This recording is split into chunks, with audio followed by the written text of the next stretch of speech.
Hello, spectacular entrepreneur. And whilst I know that there are people who listen to this podcast who are not women, I want to dedicate this episode of the Heart Centre Business Podcast to International Women's Day. And the first thing I want to say is I find it really weird to say Happy International Women's Day or we are celebrating International Women's Day because in my experience, International Women's Day is actually a stark, cold, and sometimes quite depressing reminder of just how far we still have to go in order to really achieve equality for women.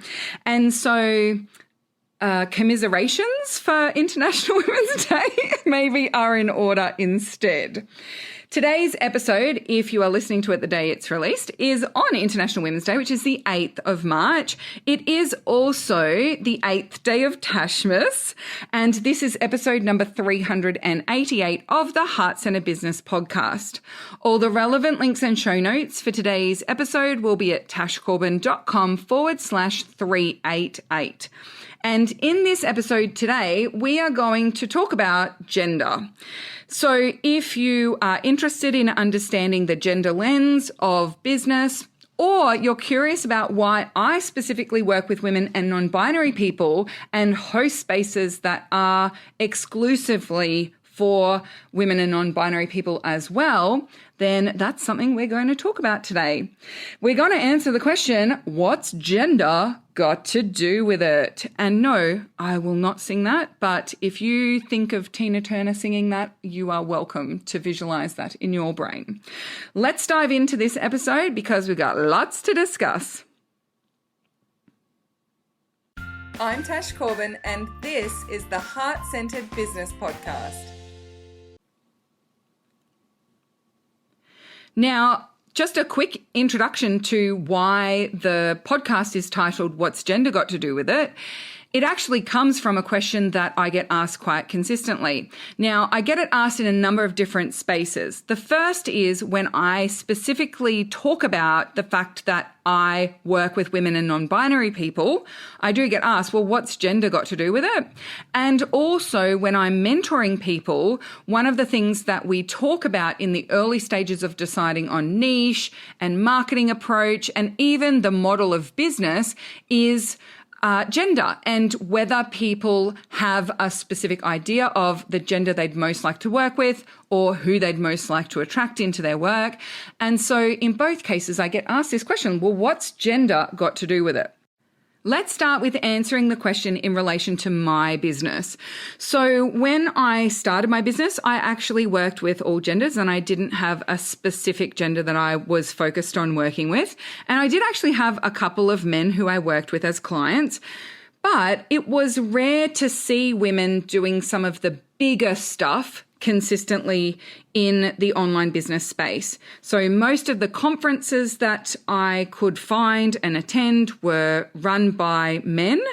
Most of the larger scale Facebook communities and programs were run by men, and most of the entrepreneurs and business owners who had the largest audiences were also men.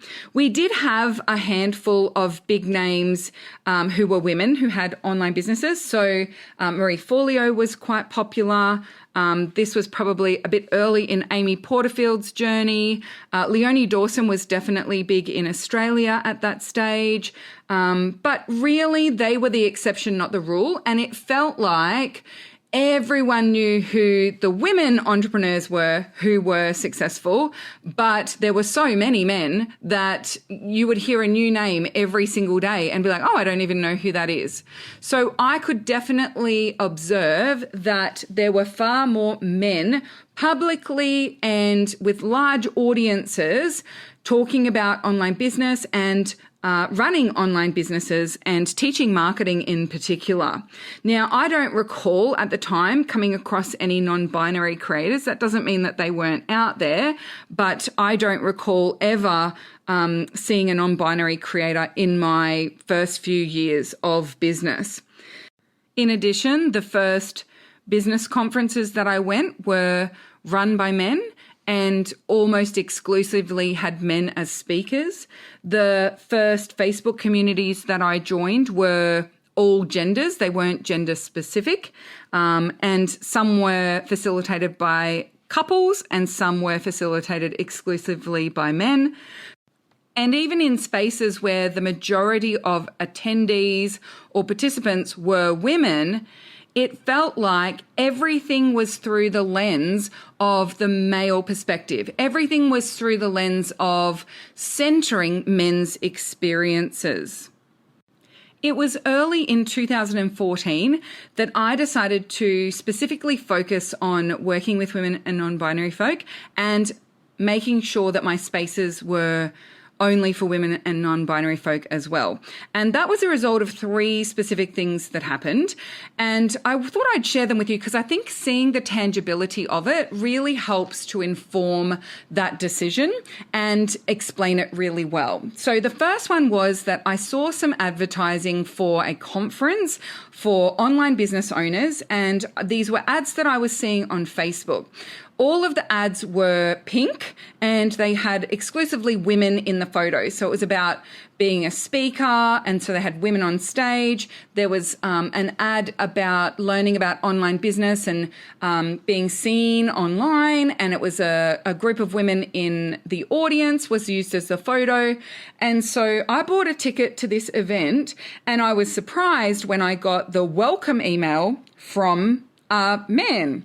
And so I realized that it was actually being hosted by a man, even though all the pictures were pink and all exclusively had women in the photos. When I turned up to the event, less than 20% of attendees were men, but 11 out of the 12 speakers over the 2 days were men. More than 80% of the questions asked on the second day were asked by men. I didn't count on the first day, but I was joking with some of the other attendees on the first evening that it felt like even though there were less men in the room, they were asking all of the questions and hogging the microphone. And so we ended up giggling in the back corner in the afternoon at how preposterous it was that not only were more men than women putting their hands up to ask questions, but that even when women put their hands up to ask questions, the men carrying the microphones who were responsible for handing the microphones around favoured giving the microphone to the men in the room. It was really eye-opening.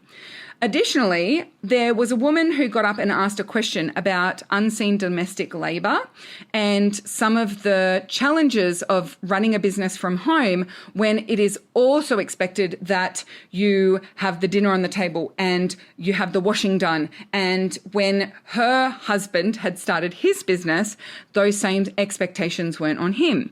There was an audible scoff from the third row where a group of men were sitting, and it wasn't spoken about, it wasn't addressed, there was nothing said. And then when it came to getting an answer to her question, the microphone was handed to the one woman on stage for the panel, and she was expected to answer the question. The men had no input to her question whatsoever.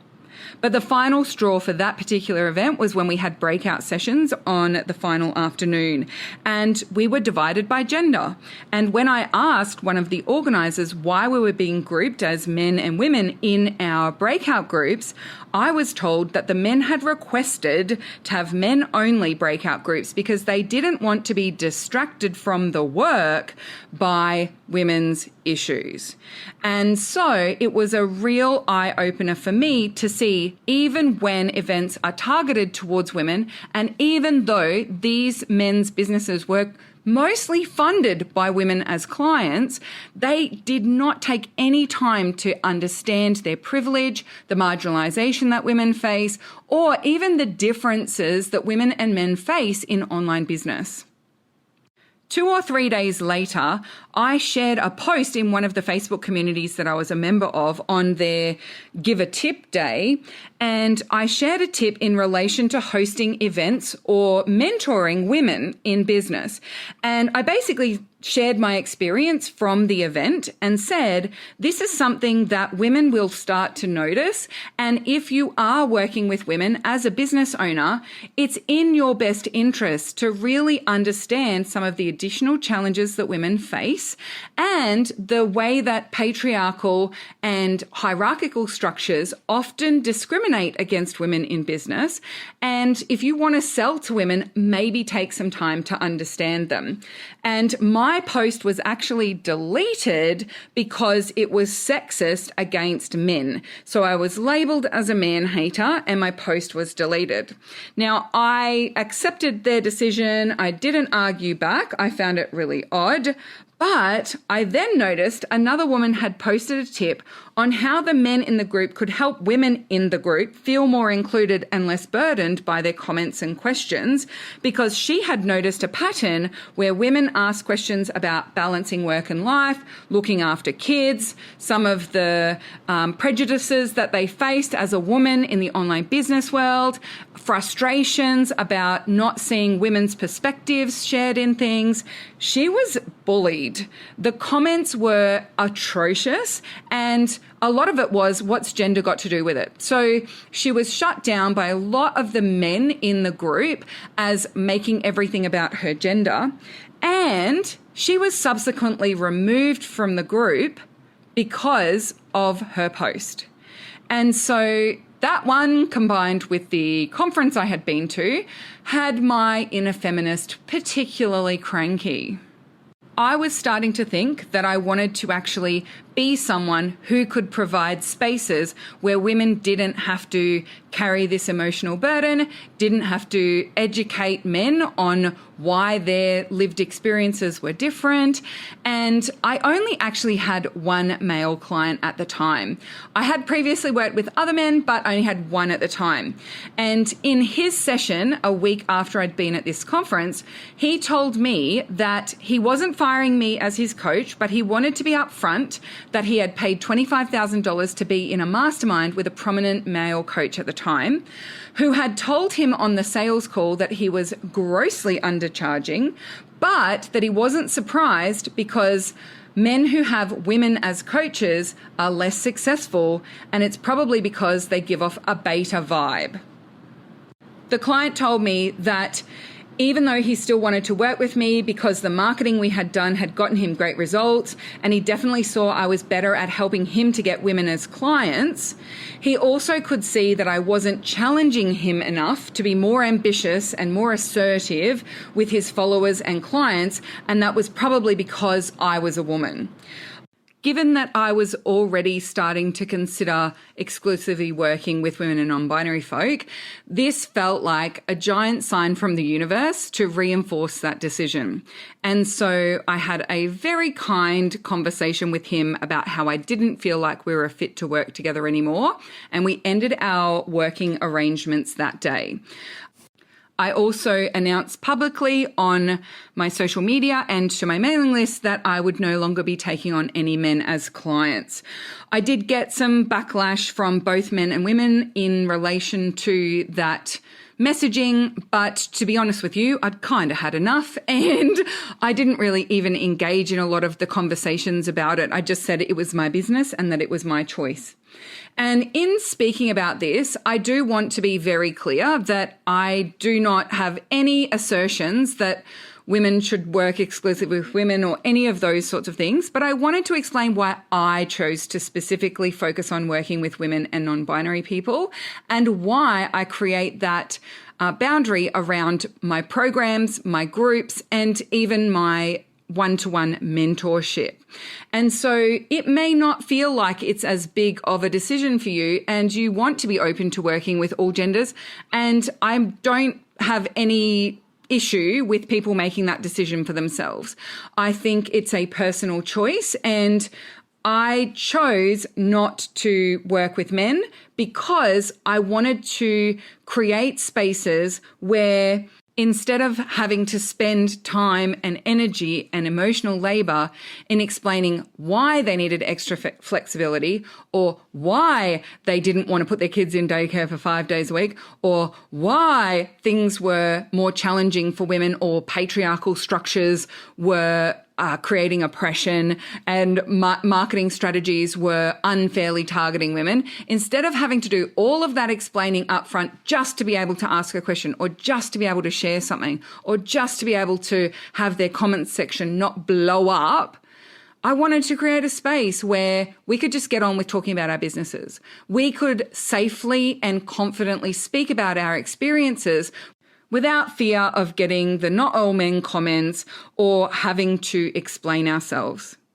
Now, I wouldn't be a good intersectional feminist if I didn't take this opportunity to acknowledge that this conversation has only been about marginalisation because of gender.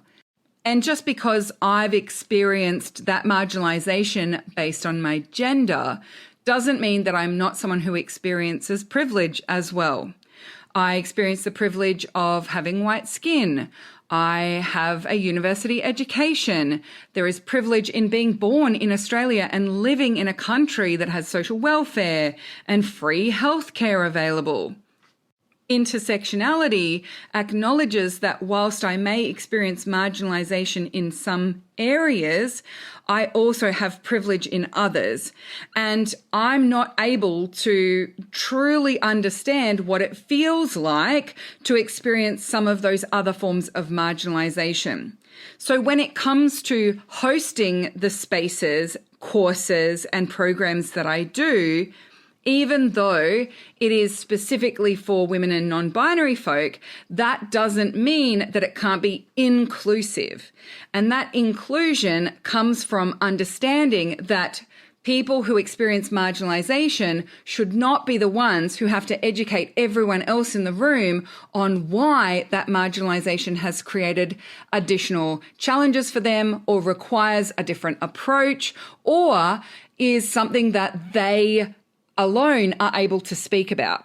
And so for me, my experience of marginalisation and the way that I was treated simply based on my gender has given me the empathy and the understanding that I don't want to be to people in my communities and spaces like those people were to me in the other spaces that I was in.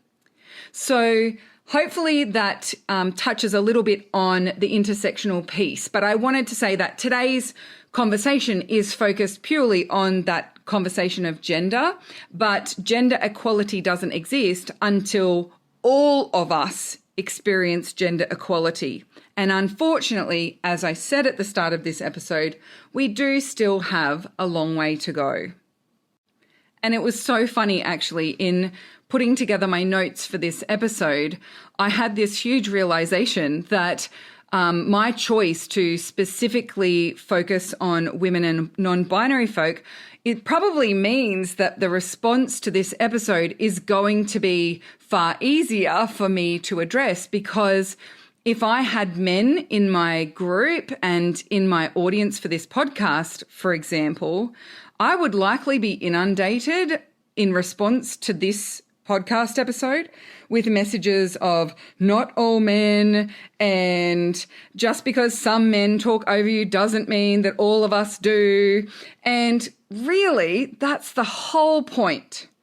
Because if men hear these experiences and their first response, their primary focus is on their experience, defending themselves, telling me that it's not all men, then they are, in essence, centering themselves in a conversation about women and non-binary people experiencing marginalization.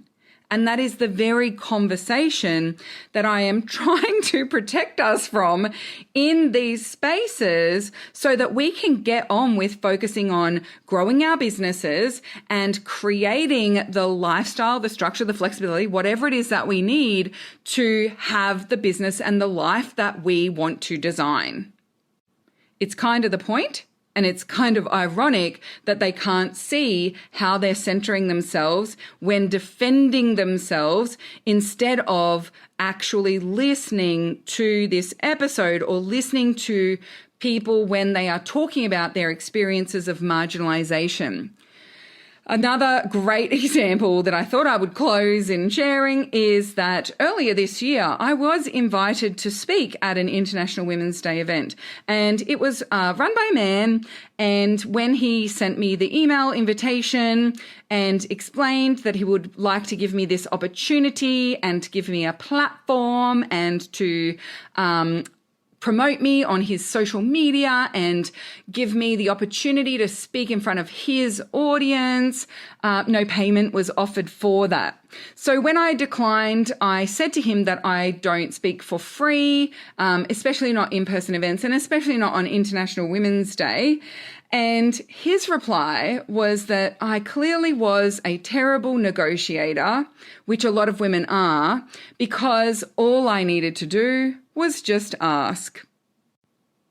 So you can probably have a little more understanding now of why at the start of the episode I said, I don't often feel like saying Happy International Women's Day or I'm celebrating International Women's Day, because it can often be that reminder that we just have so far to go when it comes to equality, and intersectionally, we have even further, because until all of us are equal, we really don't have true equality.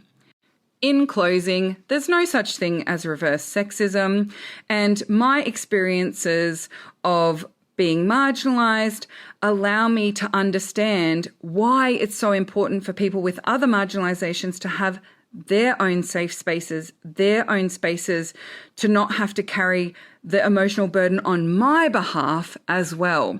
So when I see spaces that are specifically for people who experience racism, or when I see spaces that are exclusively for people living with disabilities, I don't try and insert myself in there and say that I'm being excluded. Instead, I celebrate those communities, because having experienced the difference between spaces where I'm silenced, I have to fight to validate my lived experiences, where I have to carry that emotional burden of educating the privileged people in the room about their own privilege. I know what it feels like to go from spaces where I'm fighting for the microphone and I have to fight to validate my lived experiences, to then finding events and communities and spaces and programs and mentors where I experience this sense of I'm stepping into an oasis. I'm stepping into a space where I'm not going to have to do that emotional labor. I'm not going to have to worry about protecting the feelings of the privileged people in the room, which is something that I do have to do when I step into mixed-gendered spaces. Experiencing that feeling of oasis means that when I see a program or an event in particular, or a group is mixed-gendered, I'm quite hesitant to join, because I know the difference. I know what it feels like to be able to be centered for a little minute when you live in a world where you are not the centered experience. And so I actually think it will take a very, very special event to get me to go to something that's mixed-gendered anymore. Because every single experience that I've had of mixed-gendered events at this point in time has involved emotional labor, has involved having to justify my experiences and defend my lived experiences. And I wanted to bring this up because I do see there's a little bit of a trend these days of making very public statements about exclusionary spaces and exclusionary events. And I say that in inverted commas. So I've seen quite a few people assert, and I actually have had this experience as a conference organizer as well, where I've had people refuse to speak at my events because it doesn't include men in the room. And they see that as exclusionary, and they see that their work is for everyone. Therefore, if the event is not for everyone, they refuse to speak at it. but that's actually preferencing privilege over marginalization. And so I wanted to speak to this one because I can see why it would sound like, yeah, that's a pretty awesome statement to make. My work is for everyone, and so therefore I'm no longer going to speak at events or participate in groups where people are excluded from the conversation. But the truth of the matter is that when everyone is in the room, it's marginalized people who have to carry additional load and additional responsibility just to be part of the conversation in that room. And the way that I think about it is to think about it through a lens of another marginalization that I experience. So I identify as neurodivergent. And so I've actually been really enjoying being in spaces with just neurodivergent people. And my clients are neurotypical and neurodivergent. So if I was to say that I only speak at events where neurotypical and neurodivergent people are able to be because my work is for both of them, in fact, what I'm doing is saying that I only speak in spaces where neurotypical people are prioritized. And I would never do that. And so I understand that it sounds like something really lovely to say, that your work is for everyone, so you're only in rooms where everyone is allowed to be there. But in doing so, the people who experience marginalization, who don't feel safe in those spaces, have to miss out. The people who experience marginalization and don't have the spoons to be in those spaces, to do that extra work, to have to justify their lived experiences, they're the ones who are missing out. You're in essence saying, I am prioritizing people who have privilege over people who are marginalized. So I wanted to raise that one because I think it's getting quite a lot of momentum at the moment, and it hasn't been unpacked in a way that helps us to understand why it's actually discriminatory as a practice. Of course, it's totally your decision and you get to make that choice personally, but I have seen a lot of people sharing this, and it seems to be getting some momentum. And when it's close friends of mine or even clients of mine that I've had a conversation with about how that may actually be discriminatory, in most cases, they've actually changed their mind and recognized that that was coming from a space of privilege and prioritizing privilege. So I thought it was a great thing to raise on the podcast here on International Women's Day, just in case you had seen some of these posts and some of these statements and wondered if maybe you needed to make a statement of your own to that same nature.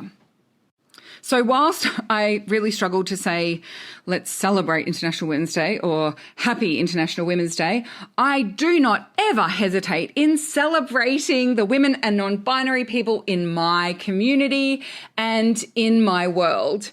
And so on this 8th day of Tashmas, your beautiful gift, your little gift from me for day 8 of Tashmas is I would love to follow you. So over in the show notes of today's episode at tashcorbin.com/388, you'll find a link to a post on my Facebook page where I ask you to share your Instagram handle or your Facebook page link and a short 2 to 3 sentence description of what you do, and maybe you want to share why you do it, or just a little something so that I can understand what your social profile is about, and I would love to follow you. Now, also, please do, while you're there, have a look in the comments and find some other amazing members of this community to follow and support. And I would love, love, love to see you supporting each other. And don't forget, when you do go and follow a new Facebook page or Instagram profile, don't just click the follow or the like button. Make sure you engage with a couple of pieces of content, even just a couple of thumbs up or a couple of hearts or some comments, to show the algorithm that you are an engaged and interested follower, not just a disengaged follower. So make sure that when you follow new peeps, you do engage with their content. I will also pick some of your profiles and share them on my own socials as well. And I might even put a little spotlighty something or other in the heart-centered community, because I love putting you in the spotlight. I love following you, and I love helping to give you additional opportunities to grow your reach and build an audience and get in front of people who may just be your next amazing client. Thank you so much for joining me for this episode of the Heart-Centered Business Podcast. Until tomorrow, I cannot wait to see you shine. I'll see you for day 9 of Tashmas. Bye for now.